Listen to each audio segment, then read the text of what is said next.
Investigación es otra actividad del farmacéutico clínico por los medicamentos. Los medicamentos que se utilizan para bajar de peso, los más efectivos, que son inyectados, como la liraglutida, la sedatida, ¿sí? La semaglutida, son medicamentos caros, ¿sí? Una jeringa de liraglutida puede costar, no sé, 300, 400 mil pesos, eso ya cuánto costo, ¿vale? En investigación, claro, los CUEFES también pueden trabajar en investigación clínica. Hay un centro de investigación, por ejemplo, en Fundación Valledil, y ahí reciben químicos farmacéuticos. Y ahí también hacen actividades. También pueden trabajar en el comité de investigación clínica. Pueden trabajar en gases medicinales. Claro que sí, hay una central de gases medicinales. Ustedes pueden trabajar en esa área. Y también pueden trabajar en radiofarmacia. Dentro de la fundación, y creo que también en Imanaco hay una radiofarmacia. Se producen radiofármacos. Las personas que trabajan ahí, que normalmente siempre son hombres, no permiten el trabajo de mujeres, y no por machismo, sino por seguridad, ¿sí? Porque estos radiofármacos pueden ser bastante tóxicos y teratogénicos. Entonces, por esa razón, es muy peligroso que una mujer trabaje allí. Obviamente, los hombres también hay un alto grado de peligro, y por esa razón, las personas que trabajan en radiofarmacia y en la central de mezclas, en las preparaciones oncológicas, normalmente o les pagan más o tienen más periodos de vacaciones, lo sacan más frecuentemente, ¿sí? Entonces trabajan 3 meses, vacaciones de 15 días, 3 meses, vacaciones de 15 días y así. ¿Por qué? Porque si no, la alta exposición a ese tipo de compuestos puede generar muchos daños, ¿vale?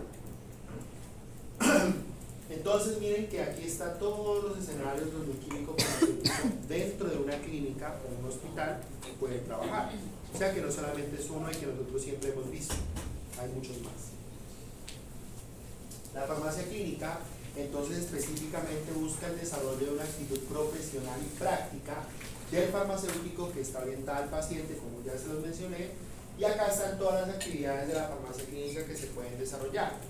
Primero, establecimiento de programas de farmacovigilancia. Ustedes son los que establecen cómo se hace el seguimiento a las reacciones adversas que presenta el paciente, ¿cierto? Realización y difusión de estudios de utilización de medicamentos. Ustedes también pueden hacer capacitaciones y entrenamientos. También hacen estudios clínicos para evidenciar cómo es el comportamiento de los medicamentos en los pacientes. Creación de la unidad de farmacocinética clínica, que en Colombia creo que no hay. Y si la tienen es chiquitica, ¿sí? La unidad de farmacocinética clínica, cuando la vean con Diana, se van a dar cuenta de la importancia de tenerla. Normalmente aumenta la efectividad de los tratamientos, reduce la aparición de eventos adversos y también disminuye los costos asociados a las reacciones que se generen en el paciente que hay que cubrir porque le hicieron un daño, o al desperdicio del uso de medicamentos. Entonces es muy importante, y ojalá que podamos impulsar esta parte para que en el futuro cada clínica pueda tener su unidad de farmacocinética clínica. Dime. ¿Ah? Deben ya estar cargadas en la carpeta del Drive, la que dice sesiones prácticas. Si no está, pues a veces las cargo. Yo creo que sí las cargué, ¿no? ¿Será que no está? No. Ah, pucha, me olvidé de cargar. Bueno, ahora que llegue la carga. La información sobre medicamentos es muy importante porque el único que conoce el medicamento a profundidad pues es usted, ¿cierto? Participación en elaboración y protocolos de nutrición enteral y parenteral. El nutricionista es normalmente el que se encarga de estar pendiente de toda la alimentación del paciente, la buena nutrición, pero ¿quién prepara la nutrición parenteral? Pues ustedes, ¿sí? Entonces, por esa razón es importante que ustedes hagan parte de ese proceso. Integración en el equipo interdisciplinar de atención sanitaria. Ustedes están en comunicación con enfermeros, médicos, fisioterapeutas, nutricionistas, ¿sí? Incluso hasta bacteriólogos. O sea, hay una integración muy grande. Participación en proyectos de investigación clínica y farmacoeconomía, claramente desarrollo de programas docentes, como ya les había dicho, y seguimiento de los tratamientos farmacológicos en los pacientes hospitalizados, que eso es seguimiento farmacoterapéutico exclusivamente. Entonces, dentro de todo esto, esta parte que está aquí es una de las que más vamos a utilizar nosotros, es decir, el seguimiento farmacoterapéutico.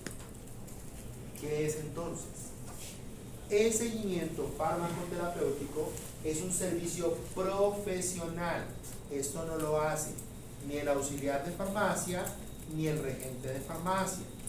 porque el auxiliar es técnico y el regente es tecnólogo, ¿sí?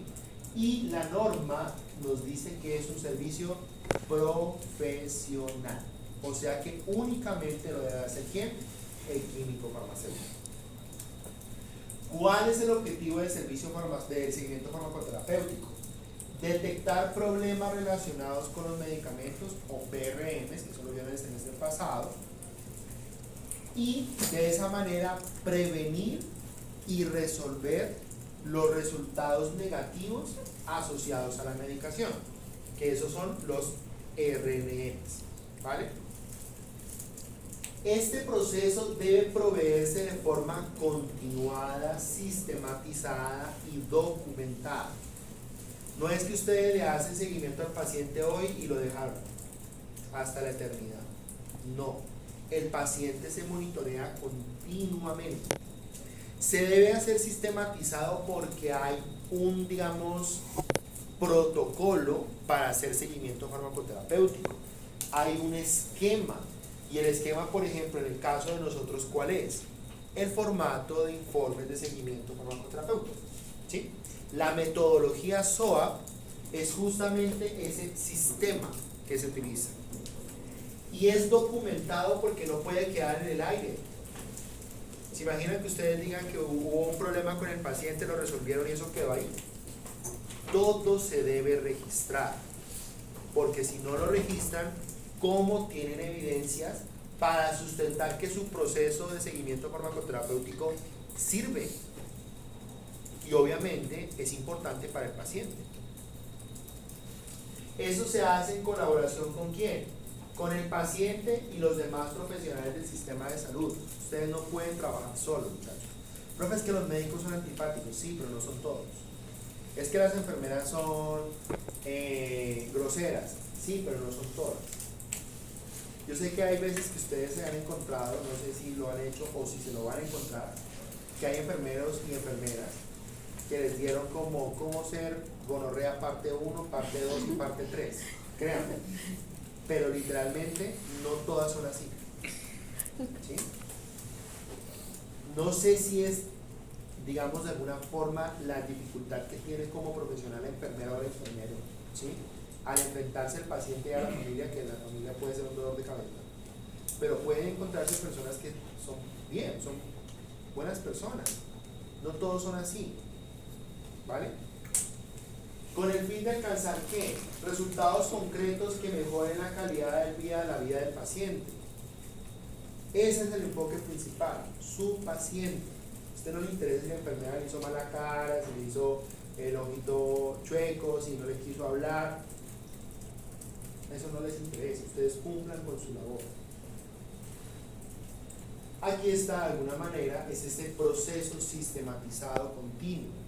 Ustedes se dan una documentación.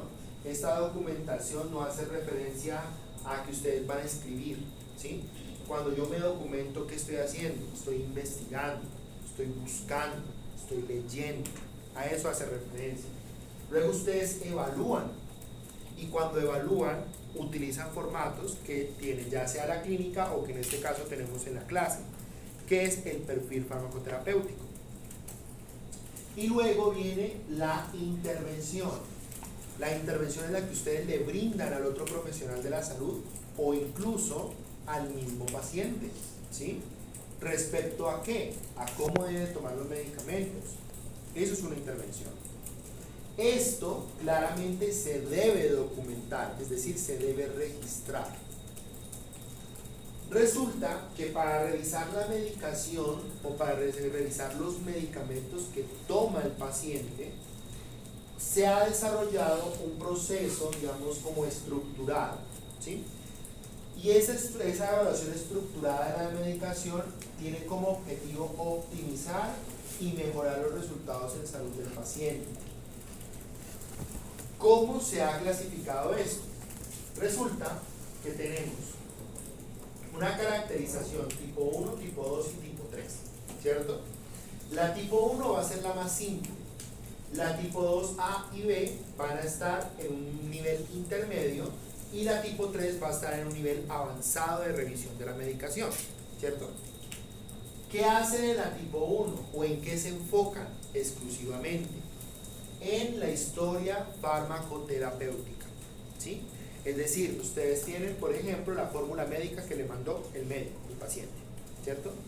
Entonces ustedes van a tener únicamente como fuente de información ese documento. Si estamos hablando de la tipo 2A, que es una evaluación intermedia, ustedes no solamente tienen la información que está en la prescripción, sino que también tienen una entrevista con el paciente.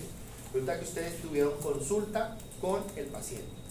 Entonces pudieron hacerle unas preguntas y de allí sacaron información. Entonces juntamos lo que encontramos aquí más lo que encontramos acá. Eso, ¿qué nos va a permitir? Que vamos a tener más información para encontrar de pronto problemas que con solamente la historia de los medicamentos, ¿sí? Con la prescripción, tal vez ustedes no logran encontrar. En la tipo 2B se mantiene la historia farmacoterapéutica, es decir, la prescripción, y en lugar de la entrevista con el paciente, lo que ustedes tienen son datos clínicos. ¿Qué datos clínicos tienen? Pruebas de laboratorio, imágenes diagnósticas, ¿sí? La misma historia clínica. Y en la tipo 3, que es la avanzada, es porque ustedes tienen acceso a toda esa información, tanto al perfil farmacoterapéutico, tanto a la historia clínica, tanto a una entrevista con el paciente. Si vamos bajando en los tipos, nos damos cuenta que en esta, la avanzada, ustedes van a tener tanta información que su evaluación va a ser espectacular y claramente van a poder encontrar cosas que en la tipo 1 tal vez no podían, ¿sí? Esta es la forma como ustedes deben hacer la revisión de los medicamentos que tiene el paciente, ¿vale? Profe, pues yo no tengo en la historia clínica la entrevista con el paciente, ok, pero tiene la historia médica y tiene datos clínicos, o sea que usted está a un nivel intermedio. Y la ideal es que con los casos que trabajamos siempre estemos en el intermedio. Si llegamos al avanzado, genial. Que eso probablemente pasa en la práctica. Cuando se vayan a la rotación, ahí tal vez alcancen a llegar al avanzado. En la clase normalmente vamos a quedarnos en el intermedio porque no vamos a tener entrevista con el paciente. Entonces, esta revisión estructurada, ¿qué me va a permitir? Aquí está esta tablita, digamos este dibujito, que aunque está todo chuequito por acá, pero igualmente funciona. Y entonces miren lo que pasa. En estos cuadros que están aquí, nosotros vamos a encontrar los problemas que vamos a identificar de acuerdo con el tipo de revisión de la medicación que hagamos. Si yo voy a hacer una revisión tipo 1 porque solamente tengo acceso al historial farmacoterapéutico del paciente, esto es lo que probablemente yo me voy a encontrar. Por ejemplo, interacciones farmacológicas. El paciente está tomando levotiroxina y omeprazol. ¿Cómo le dijo el médico que se lo tome? ¿Para qué se lo están dando? Eso a mí no me lo dice tal vez la historia médica, perdón, el perfil farmacoterapéutico, ¿cierto? Pero sé que lo está tomando. Y yo sé que esos dos medicamentos interactúan. Entonces, encontramos interacción. ¿Cómo así que al paciente le mandaron captopril y enalapril? Tenemos una duplicidad. Eso también lo pueden identificar con la historia farmacoterapéutica.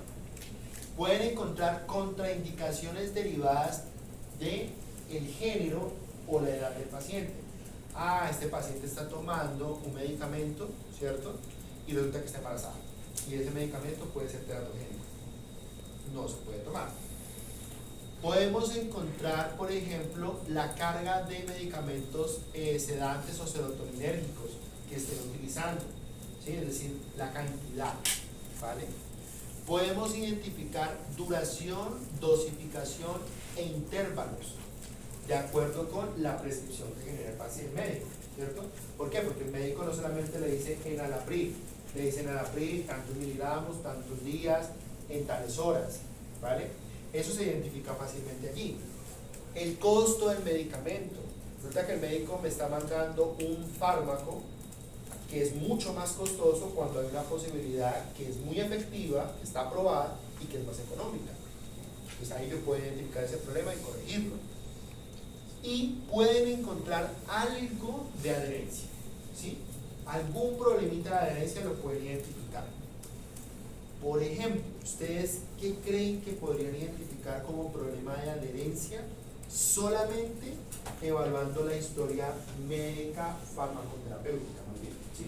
O sea, solamente con ver la prescripción de los medicamentos, ¿cómo pueden darse cuenta que ahí probablemente podría haber un problema de adherencia? Que sea para tomar muy seguido. Que se tome muy frecuente. Muy bien, una. Que sea un paciente mayor de edad, de Que tercera edad. sea un paciente de edad avanzada, ¿sí? Otra. Que los efectos adversos sean como muy fuertes, entonces puede comenzar. Que yo, como veo la historia farmacoterapéutica, yo ya sé que hay medicamentos que sí o sí generan efectos adversos muy fuertes. Esa puede ser. ¿Qué otra? De pronto, cuando la dosis, por ejemplo, tiene que partir una tableta o algo así. Esa también. ¿Ah? La hora. La hora también puede ser, y hace falta otra. Eso tal vez no lo saben los pacientes, pero nosotros sí lo sabemos. Y tiene que ver con el número de medicamentos, ¿cierto? Cuando existen medicamentos que están formulados, 3 principios activos en una sola tableta. ¿Sí? El paciente tal vez no lo sabe, pero yo sí lo sé, y resulta que veo que le están mandando valsartán y hidroclorotiazida por separado, y eso implica que tienen que tomarse 2 tabletas. Yo sé que ya viene una presentación donde tiene los 2 en una sola tableta. El paciente con el tiempo puede llegar a ser no adherente si le sumo lo que decía su compañero, es de edad avanzada. ¿Qué se le facilita más a una persona de edad avanzada? ¿Tomarse 2 o tomarse 1?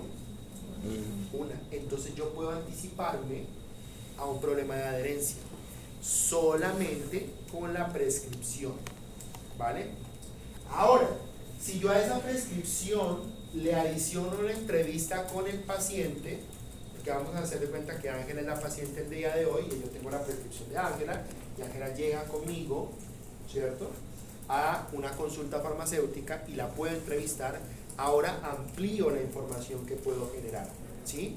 Porque puedo indagar en lo que ella hace. Y entonces ahora vamos a encontrar problemas de qué tipo. Ahora sí, adherencia fuerte, ¿sí? Dificultades para el uso de los medicamentos o el uso irracional del mismo.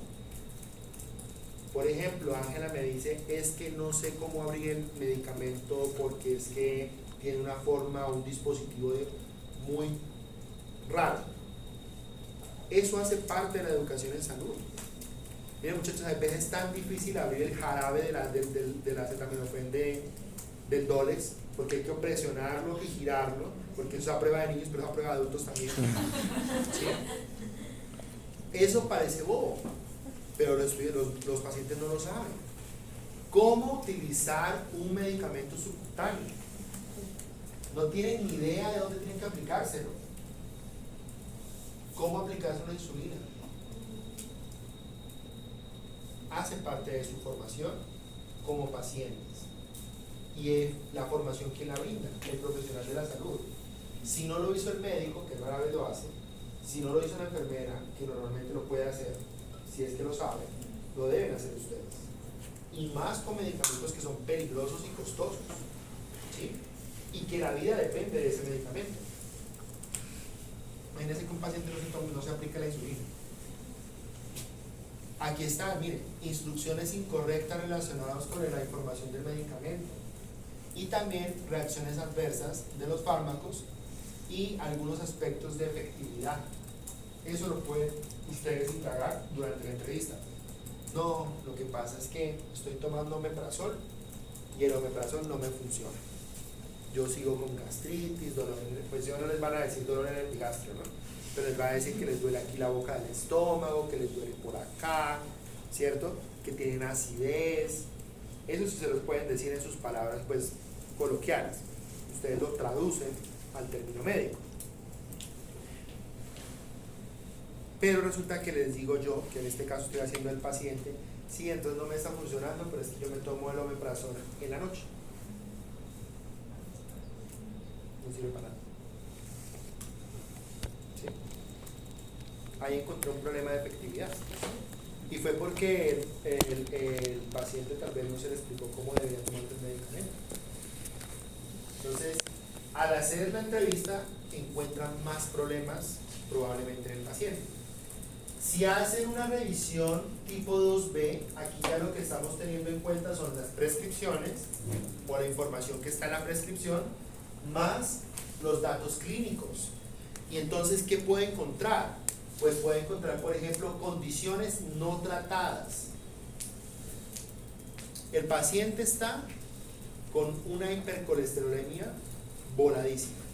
Colesterol LDL de 160, 180, un colesterol total de 400 y ninguna atorvastatina por ningún lado. O una estatina en general. Paciente con riesgo cardiovascular. Eso es una enfermedad o un problema de salud no tratado. Y es un PRM de necesidad. Bueno, un RNM de necesidad. ¿Sí? Respuesta a la terapia. El paciente está tomando warfarina. Resulta que van a ver el INR 1.1. Cuando una persona con warfarina tiene que tener INR entre 2.5 y 3. ¿Está anticoagulado? No. La warfarina no está funcionando.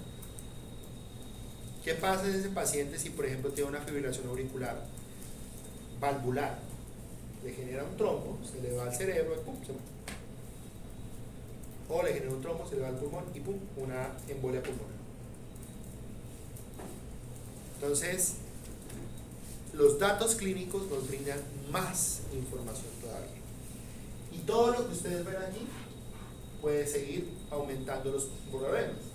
Problemas, por ejemplo, en las dosificaciones, más contraindicaciones, por ejemplo, si el paciente tiene falla renal, tiene falla hepática, ¿sí?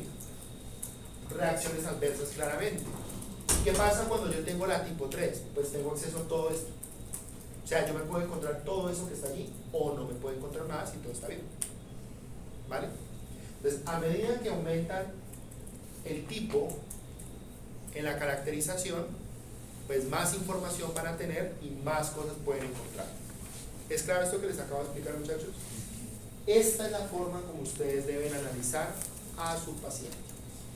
¿Sí? Esto está enfocado exclusivamente en los medicamentos, que es lo que yo quiero que ustedes se centren. Así es como deben abordar los casos clínicos que se les van a presentar. ¿Ok? Entonces, la documentación, ¿cómo se hace? Por medio de la historia clínica, la entrevista al paciente. ¿Qué se documentan allí? Problemas de salud y terapia farmacológica y no farmacológica. Es lo que vamos a mirar allí. De cada patología, pues ustedes deben encontrar dentro del proceso de documentación. Ojo, que esta documentación estoy refiriéndome a lo que yo busco, ¿no? Estoy documentando yo. Yo estoy leyendo, ¿vale? Entonces, ¿qué voy a leer?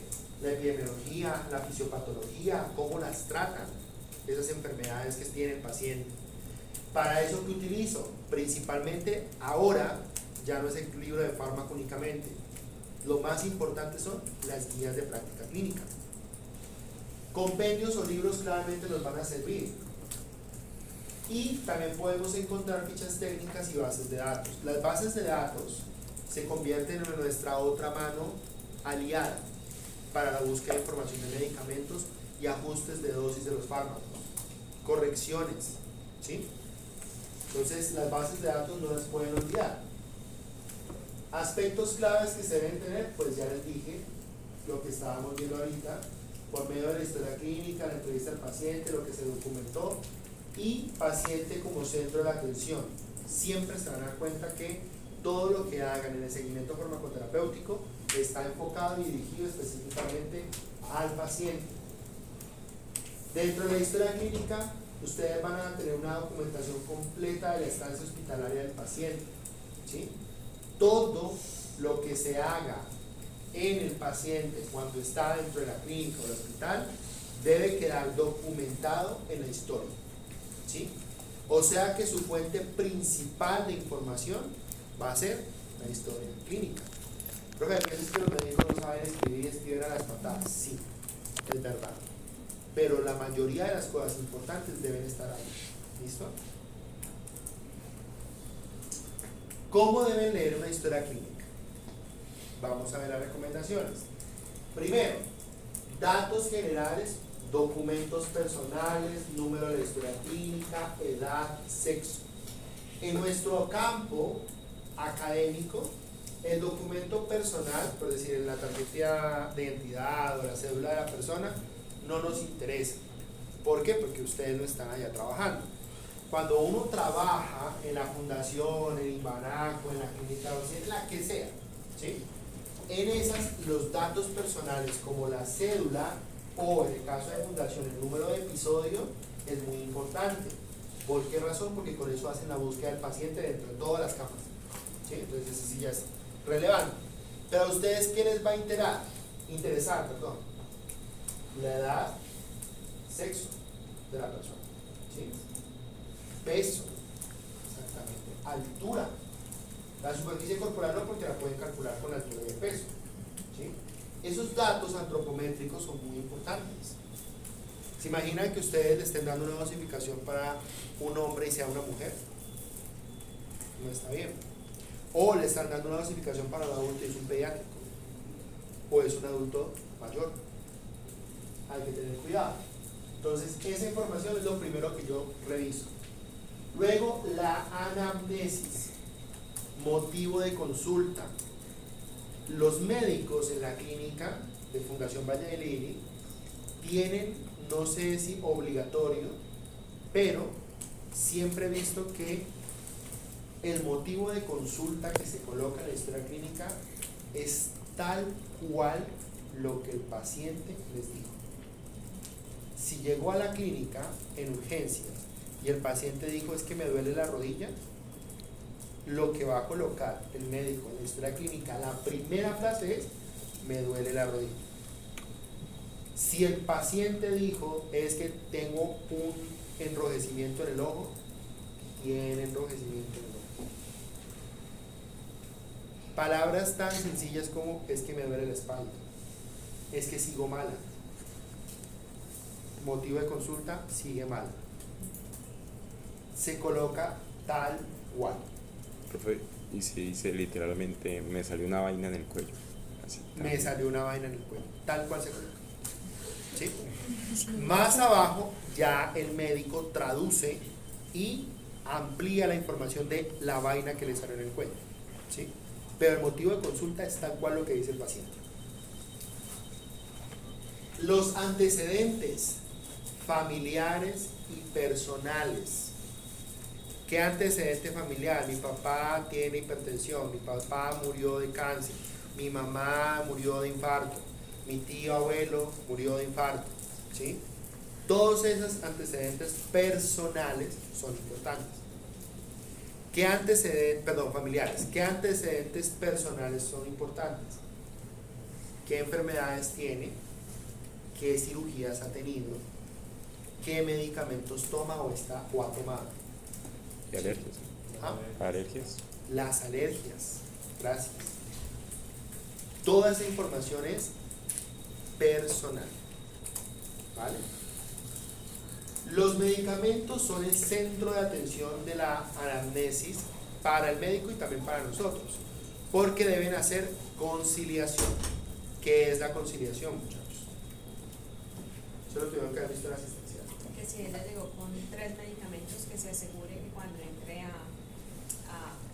o sea, que le internen o hospitalicen, se le sigan dando los 3 medicamentos. Listo.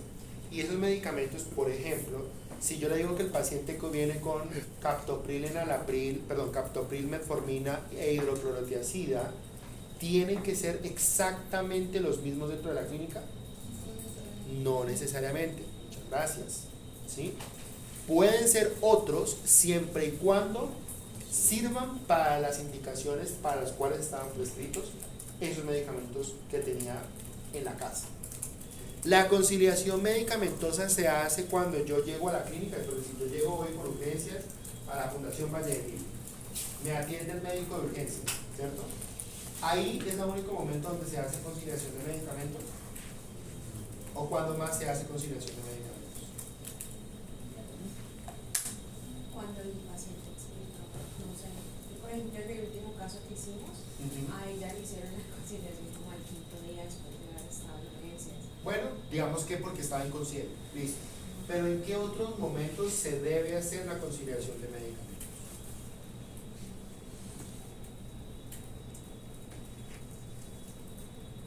Cuando ustedes cambian de servicio, cuando usted pasa de la UCI a hospitalización o de hospitalización a la UCI, cuando usted pasa de urgencias a la UCI, de urgencias a la hospitalización, cuando usted sale de cirugía, de quirófano hacia la unidad de cuidado intensivo. En todos los movimientos dentro de la clínica debe existir la conciliación. Debe saber con qué medicamentos estaba y con cuáles va a continuar, que probablemente pueda que no sean los mismos. ¿Sí? ¿Qué más se registra? Signos vitales y examen físico. El médico revisa de la cabeza a la punta del dedo gordo al paciente. ¿Sí? Y todo eso lo registra dentro de la historia clínica. Y eso se llama una revisión por sistemas. ¿Sí? Exámenes diagnósticos y pruebas de laboratorio clínico. El médico puede mandar unos exámenes de laboratorio al inicio, ¿cierto? Y unas pruebas de imagen diagnóstico y después puede mandar más. Todo eso se tiene que incluir dentro de la evaluación. Se hace un primer diagnóstico. Con esas pruebas de laboratorio y con esa evaluación por sistemas, el médico puede decir, ah, sí, el paciente tiene una convulsión por un trauma, ¿cierto? Ah, no, sí, el paciente tiene una diverticulitis. Ah, no, el paciente tiene una artritis reumatoide. ¿Sí? Con todo eso que vio hasta ahí, él puede hacer un diagnóstico preliminar. No es el final, preliminar. Es importante también tener claro, muchachos, que hay síntomas clínicos y signos clínicos que normalmente el médico, con tanta experiencia que ya tiene, cuando lo ve, sabe que eso es. Y ese diagnóstico es ya el final, ¿cierto? Pero hay pacientes, como los que van a ver en la fundación, que son un hoyo negro. Ellos pareciera que es una cosa, después es otra, después ya no termina siendo eso, sino otra. ¿Sí? Esos son pacientes muy complejos. Luego viene el análisis y conducta de la historia clínica. Luego viene otra vez, órdenes clínicas y quirúrgicas, exámenes, cirugías, prescripciones, medicamentos. El médico, después de haber hecho todo esto, él dice, bueno, vamos a hacerle tales exámenes, ya sea para confirmar el diagnóstico o para monitorear al paciente. También, si dice el médico, no, es que esto tiene que irse a cirugía, pues el paciente se va para cirugía. Si él manda medicamentos, pues se coloca la prescripción médica donde están todos los medicamentos que él ordena. Y luego aparecen las evoluciones médicas en la historia clínica. Las evoluciones médicas en las historias clínicas que ustedes han tenido, les aparecen, digamos, fragmentado. Evoluciones médicas por especialidad primero, y como la mayoría de las historias clínicas que ustedes leen son de cuidado intensivo, abajo aparecen todas las evoluciones de cuidado intensivo. ¿Sí? Es una forma de discriminarlas. Y entonces las evoluciones médicas aparecen por interconsulta. Si el paciente necesitaba un nefrólogo, pues va a aparecer el nefrólogo. Si el paciente necesitaba un neurólogo, pues va a aparecer el neurólogo. Si necesitaba el psiquiatra, aparece el psiquiatra. Si necesitaba un cardiovascular, aparece el cardiovascular, ¿cierto? Entonces, dependiendo de la especialidad que necesite, van a aparecer las interconsultas en cada una de las evoluciones médicas.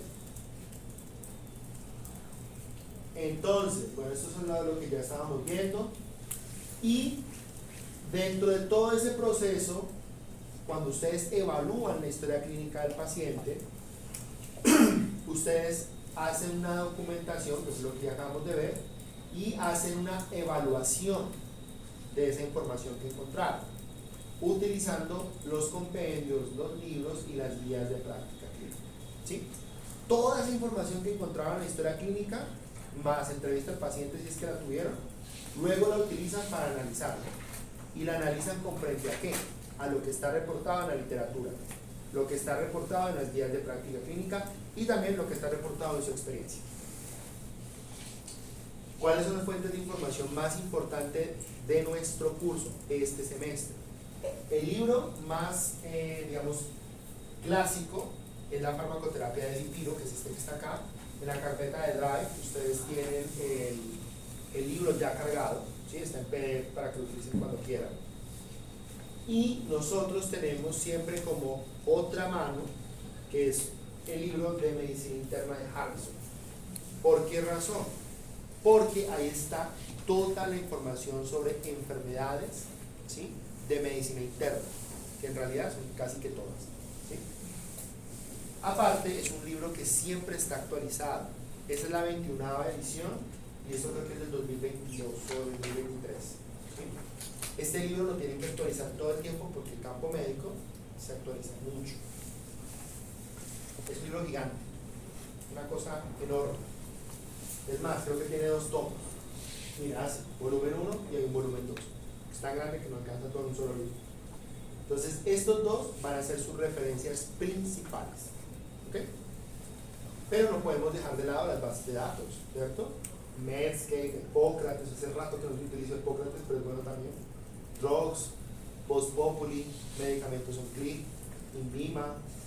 Estas son las que tienen libre acceso, pero que ustedes deben registrarse. Y por acá tenemos las que son libre acceso, pero por la universidad. Recuerden que para UpToDate hay que registrarse, ¿no? Hay que crear un usuario. Aparte de que ya tienen como universidad, deben crear uno nuevo. Entonces, estas dos bases de datos para mí son las más importantes.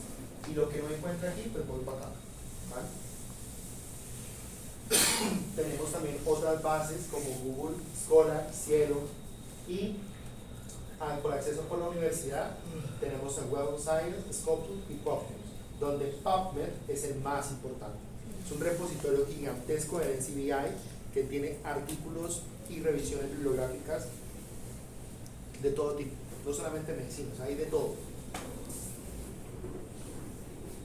Entonces, la documentación en la farmacoterapia normalmente debe enfocarse en el uso del medicamento para el tratamiento de las enfermedades, que abarca el conocimiento respecto a todos esos ítems que ustedes tienen aquí.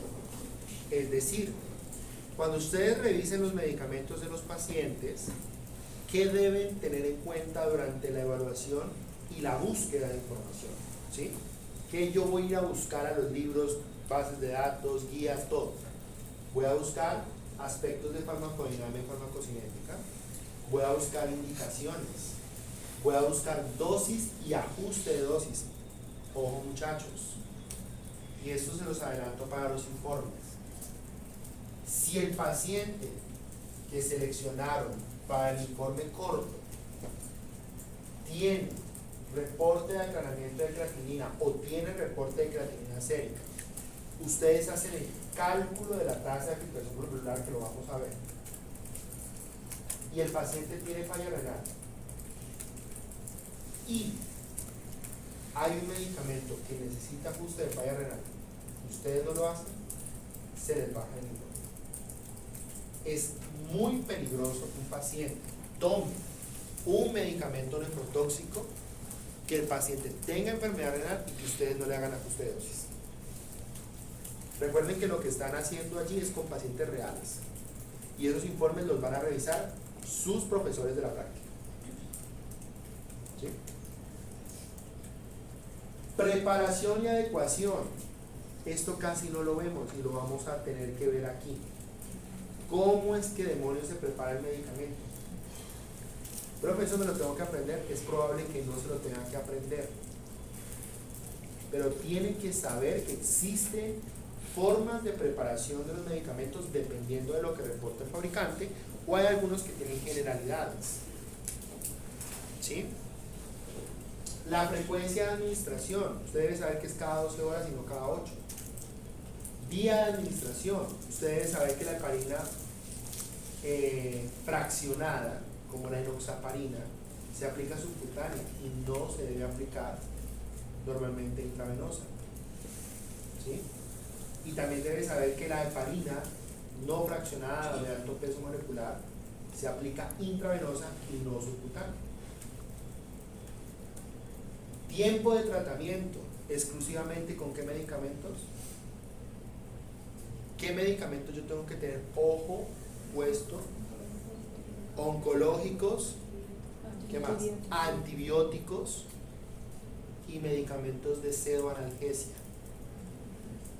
Yo no puedo permitir que un paciente lleve con analgesia, con un opioide, más del tiempo que realmente lo necesita, porque se puede volver adicto. Tampoco puedo permitir que un paciente tenga vancomicina 30 días, cuando lo máximo que reportan algunas guías para las enfermedades son 15 días de tratamiento. Le estoy dañando sus riñones. ¿Sí? Monitorización. ¿Yo qué debo monitorizar en mi paciente? Efectos adversos, que sea el medicamento efectivo, los aspectos farmacocinéticos y claramente las interacciones. Y recuerden que las interacciones no son solamente interacciones farmacodinámicas y farmacocinéticas, ya sea porque el medicamento aumenta o disminuye el metabolismo del otro, o porque el medicamento Y desplaza al Z en el receptor, ¿sí? O antagoniza el efecto. No, también debo tener en cuenta los aspectos de interacciones farmacéuticas. Ah, profe, le coloqué furosemida y vancomicina aquí en este catéter bilumen y resulta que en el punto en Y, ¡pum!, se precipitó el medicamento. Eso es una incompatibilidad. Esos medicamentos no se pueden mezclar. Sí, profe, usted, yo no lo administro al paciente, claro, usted no lo administra, pero aquí hay responsabilidad de que cuando la persona que le toca administrarlo no la vaya a embarrar, donde usted cree que sabe. Entonces, ojo con las interacciones, no solamente son farmacocinéticas y farmacodinámicas, también son de tipo farmacéutico. Las incompatibilidades encajan dentro de ese lugar. Aspectos tan sencillos como que el medicamento debe estar protegido de la luz. Hay personas que no lo saben y se degrada el medicamento. En la preparación, por ejemplo, hay medicamentos que no se pueden preparar en solución salina, hay medicamentos que no se pueden preparar en dextrosa. ¿Sí? Paciente diabético con una glicemia alta, el medicamento se debe preparar según la ficha técnica en salina o en suero glucosado. ¿Cuál deben seleccionar? Salina. ¿Para qué le van a colocar en un suero glucosado si tiene azúcar? Y eso hace parte del análisis. Ejemplo, nuestro querido Neupogen, que es el filgastrin. A nivel farmacológico, ¿qué tenemos en cuenta? Yo tengo que olvidar de la farmacología.